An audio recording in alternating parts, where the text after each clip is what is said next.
نگران وفاقی حکومت کی عجیب منطق، پہلے فیصلہ پھر یو ٹرن۔ نگران حکومت صحت کے شعبہ میں ترجیحات پر عمل درآمد کرنے میں ناکام۔ نگران وفاقی حکومت نے ڈاکٹرز کو وائٹامنز اور فوڈ سپلیمنٹ تجویز پر پہلے لگائی پابندی، پھر احکامات لیے واپس۔ وزارت صحت فارماسیوٹیکل کمپنیوں کو ادویات کی قیمتوں کے تعین کرنے کی کھلی چھوٹ بھی دی ہے۔ اسی بارے میں بات کریں گے نمائندہ ABN نیوز اسلام آباد سے ندیم چودھری سے۔ جی ندیم، بتائیے گا کیا معاملہ ہے یہ؟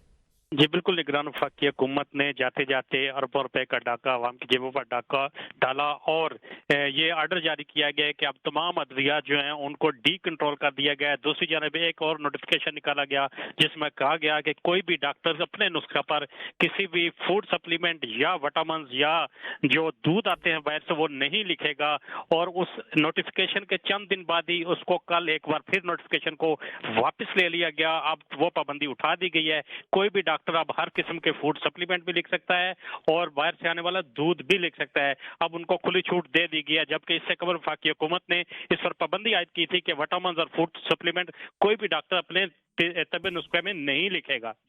جی ٹھیک، بہت شکریہ ندیم چودھری، آگاہ کر رہے تھے۔